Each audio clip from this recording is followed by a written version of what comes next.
Hello friends, masters of science geography IGNOU. तो उसका MGG 005 का जो प्रीवियस ईयर क्वेश्चन पेपर है, तो वो जून 2024 में होने वाले जो क्वेश्चन है उसमें से MGG 005 का है, जो क्लाइमेटोलॉजी से रिलेटेड है।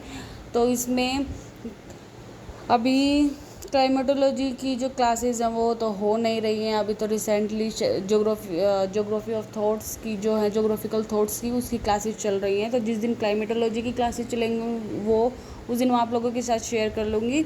तो जो फर्स्ट क्वेश्चन है इसमें दिए गए, इसमें भी जो पोर्शन होंगे वो 3 पोर्शन होंगे, जैसे कि जियोमॉर्फोलॉजी में हुआ था। इसका जो मैक्सिमम मार्क्स है वो 100 मार्क्स का होगा।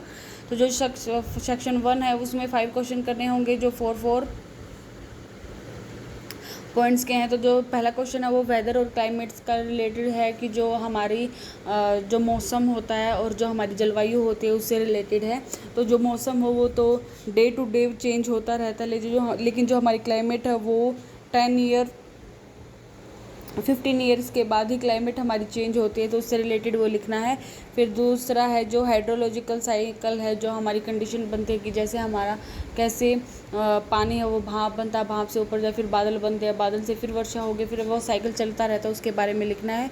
फिर तो थर्ड क्वेश्चन है वो विंड स्पीड से रिलेटेड है, कि जो हमारी विंड्स हैं वो जो हमारा प्रेशर और जो हमारी जो हवाएं होती हैं उनके बीच में क्या कोरिलेशन है, कैसे कैसे हवाएं चलती है। जैसे कि अगर प्रेशर जिस साइड जो हवाएं होती हैं वो हाई प्रेशर से लो प्रेशर की ओर चलती हैं, तो जो हमारी मौसमी हवाएं होती हैं, जो मानसून आता है उस टाइम पे जो प्रेशर होता है वो कैसे काम करता है, कैसे नहीं करता है, वो सब इसमें करना है। फिर जो फोर्थ क्वेश्चन है वो कोपेनहेगन का जो उन्होंने क्लाइमेट को डिस्क्राइब किया कि कैसे कैसे पूरे वर्ल्ड के ऊपर और इंडिया लेवल के ऊपर उन्होंने कौन सी मानसून कहाँ पर, तो उन्होंने कुछ कोड डिसाइड किया और वो उन जो हमारी क्लाइमेट थी उसको एक कोड में रिप्रेजेंट किया। जैसे AM और AF, अगर AM के करे तो ये ट्रॉपिकल मानसून होता है, उससे रिलेटेड एक पॉइंट है। और ट्रॉपिकल मानसून का एरिया है उसको सबको हम AM कहेंगे। तो ये तो अगला है ITCZ, जो जोन है इंटर ट्रॉपिकल कन्वर्जेंस जोन है, जो हमारे इसके ऊपर इक्वेटर के आसपास होता है, 0 से 0.5 के बीच में, ईस्ट और नॉर्थ और साउथ दोनों की तरफ। तो उससे रिलेटेड लिखना है। फिर है न्यू ईस्ट के बारे में लिख रहा है कि कैसे कैसे हमारी जो मॉनसून की हवाएं हैं वो अलग अलग क्षेत्रों में जानी जाती हैं, तो उसके बारे में है। अगला है ये फोरकास्ट से रिलेटेड, वेदर फोरकास्ट, इसके बारे में मुझे अभी जानकारी नहीं है, लेकिन मैंने इसके बारे में कुछ पढ़ा नहीं है। तो जो सेकंड पोर्शन है उसमें 5 क्वेश्चन करने हैं। तो पहला क्वेश्चन है वो फिजिकल क्लाइमेटोलॉजी और रीजनल क्लाइमेटोलॉजी से रिलेटेड है। फिजिकल में क्या होता है कि कंप्लीट फिजिकल को रिप्रेजेंट कर रहे हैं, और रीजनल में क्या होता है एक स्पेसिफिक एरिया को रिप्रेजेंट किया जाता है। तो उसमें दोनों के बीच में एक्सप्लेन करना है, डिफरेंस करना है, क्या क्या इफ़ेक्ट होते हैं, क्या क्या उसमें डाइवर्सिटीज़ होती हैं, इसके बारे में। सेकंड क्वेश्चन है आइसोलेशन के बारे में लिखना है, कि जो फैक्टर होते हैं 3 फैक्टर लिखने हैं, कि जैसे जो हमारा सूर्य है, जो सूर्य से आने वाली जो ऊर्जा है उस कैसे इफ़ेक्ट करती है, कि जो हमारी अर्थ है उसके ऊपर इक्वेटर पे अलग से जो सूर्य की रोशनी होती है वो जाती है, ट्रॉपिक ऑफ कैंसर पे अलग होती है, ट्रॉपिक ऑफ कैप्रिकॉर्न पर अलग होती है। और जब लैंडस्केप होता है, लैंडफॉर्म होते हैं, तो उसमें भी इफ़ेक्ट पड़ता है। जहाँ पर फॉरेस्ट ज़्यादा होते हैं तो आइसोलेशन का वहाँ पर भी इफ़ेक्ट पड़ता है।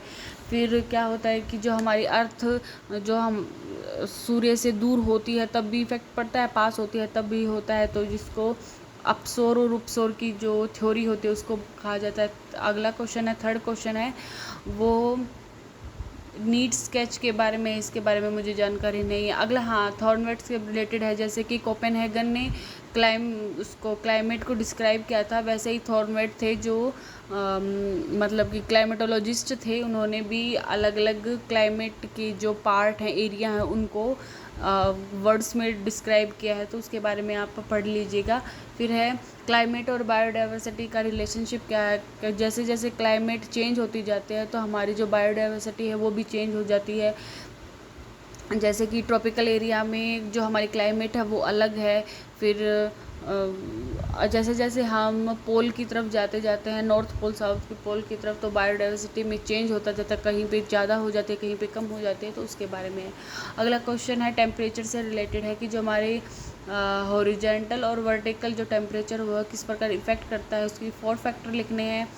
अगला है एल नीनो ला नीनो, जो कि अटलांटिक महासागर में जो टेम्परेचर होता है और प्रेशर होता है, उसमें डिफरेंस होने के कारण ये हवाएं चलती रहती हैं, जो ठंडी हवाएं होती हैं, जो हमारे मॉनसून को भी इफ़ेक्ट करती हैं। सेक्शन 3 में है, पहला क्वेश्चन है एटमॉस्फेयर से रिलेटेड है और टेम्परेचर, इसका स्ट्रक्चर लिखना है। एटमॉस्फेयर का स्ट्रक्चर है जो टेम्परेचर के हिसाब से होता है, जैसे कि स्ट्रोपोस्फियर, मेसोस्फियर है वही।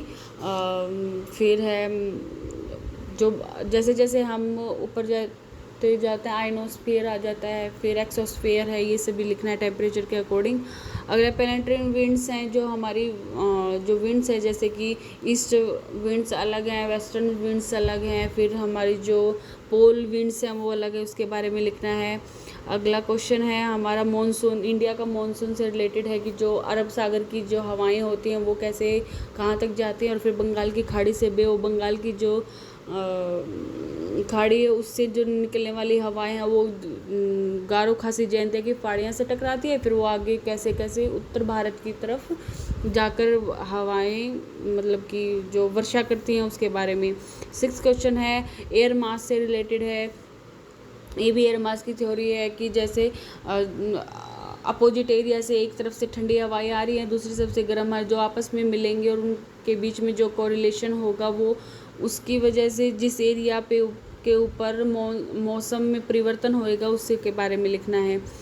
फिर है 7 क्वेश्चन है क्लाइमेटिक क्लासिफिकेशन अंडर, कुछ अप्रोचेज हैं क्लाइमेट का वो। अगला है theory of the climate change का, जो क्लाइमेट चेंज हो रही है भाई, हमारा टेम्परेचर बढ़ रहा है तो हमारी जो फॉरेस्ट एरिया हैं वो ख़त्म हो रहे हैं, कुछ कुछ एनिमल्स की स्पीसीज़ हैं वो भी ख़त्म हो रही हैं उस क्लाइमेट चेंज के पीछे का। फिर एयर पॉल्यूशन से रिलेटेड है, तो ये हमारा MGG 005 का क्वेश्चन पेपर है, तो प्लीज़ आप अपनी तैयारी रखिए। अगर क्लासेस होती हैं तो मैं आप लोगों के साथ शेयर कर दूँगी, और आपको कोई भी जानकारी मिले तो प्लीज़ मुझे बताइए। Thank you.